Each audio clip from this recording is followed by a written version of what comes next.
La question de l'autonomie alimentaire des villes, elle est très importante si on essaye de réfléchir en termes de résilience des territoires, notamment en temps de crise. Les villes comme Paris sont ultra dépendantes de produits agricoles importés, et je m'étais noté deux, trois chiffres.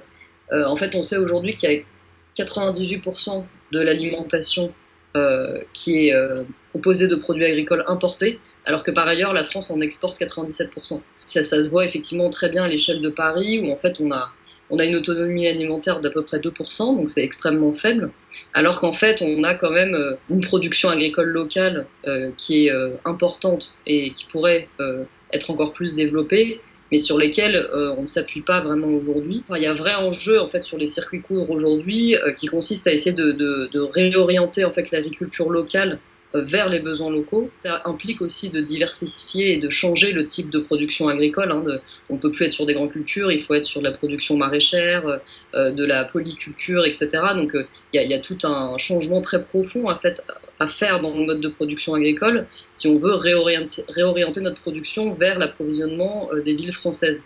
Et à l'échelle de Paris, c'est particulièrement le cas parce qu'évidemment, la population est extrêmement dense et du coup, je dirais que même le territoire agricole local ne suffirait probablement pas à couvrir à 100%.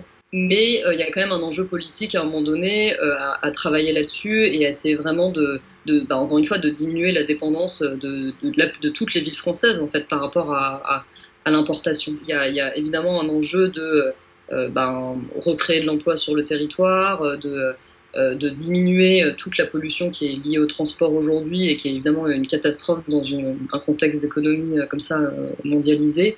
Et puis aussi de regagner en qualité, en traçabilité des produits. Il y a aussi pour moi un fort enjeu de lien social, c'est-à-dire comment on fait pour reconnecter les personnes qui produisent la nourriture avec celles qui les consomment, comment on fait pour redonner une mission un peu concrète aux agriculteurs locaux qui est de nourrir le territoire et les habitants leurs voisins en fait de nourrir vraiment les gens qui habitent sur leur territoire. Je pense que ça montre aujourd'hui la grande utilité sociale des circuits comme le nôtre, des circuits courts en général, et les changements politiques assez profonds qu'il va falloir faire peut-être post-crise pour rendre nos villes plus autonomes du point de vue alimentaire et agricole. Du coup, donc quel bon goût. En fait, donc on est une entreprise de l'économie sociale et solidaire. On est né donc il y a 7 ans. On est un circuit court, c'est-à-dire que on est le seul intermédiaire entre les producteurs avec qui on travaille et le consommateur final. Et on a un double objectif social, d'une part qui est le soutien donc à des petites et moyennes exploitations locales qui sont situées aujourd'hui majoritairement en Picardie, donc à moins de 200 km de Paris. On les soutient en étant sur une rémunération juste, puisqu'on leur reverse donc 70% du prix de vente final, et aussi parce que on prend en charge en fait toute la partie logistique de la chaîne, c'est-à-dire qu'on se charge du transport, de la préparation des commandes, de la distribution au consommateur final, et tout ça pour une marge qui reste très limitée et qui leur permet donc de récupérer la plupart des revenus de leurs produits. Côté consommateur, on a aussi un objectif social, c'est que on souhaite rendre accessible au plus grand nombre en milieu urbain des produits locaux de grande qualité, qui sont à 50%, on propose de l'agriculture biologique, c'est de l'élevage en plein air, des productions, donc des modes de production artisanaux pour des produits très frais, de très bonne qualité, mais à des prix vraiment accessibles au plus grand nombre.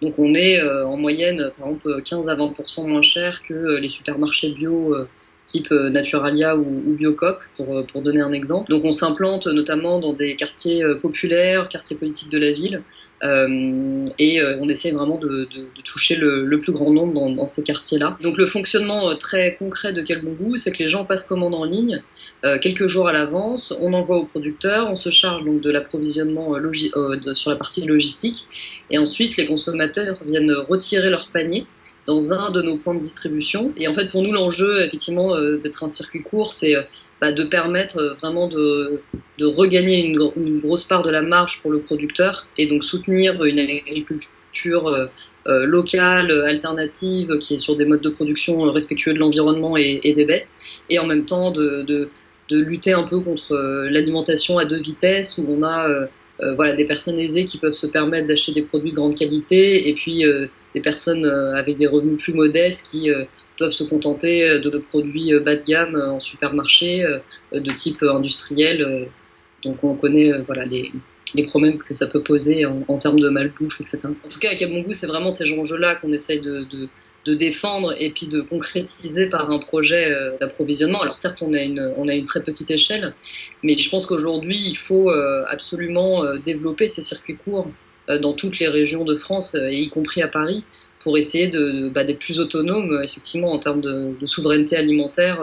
Et on le voit dans des contextes de crise que l'enjeu est d'autant plus fort. Là, depuis 10 jours, on a plus que doublé nos commandes par rapport au temps normal. Donc c'est énorme pour nous, petite entreprise, à gérer évidemment. Aujourd'hui, on limite les commandes parce qu'on est incapable, on peut pas répondre en fait à une demande qui est phénoménale aujourd'hui de la part des consommateurs. En fait, c'est assez logique puisque les Parisiens mangent beaucoup hors domicile. C'est à peu près 30% de leur budget alimentaire se fait hors domicile. Donc voilà, aujourd'hui, ils cuisinent, ils sont à la maison, ils achètent des produits bruts.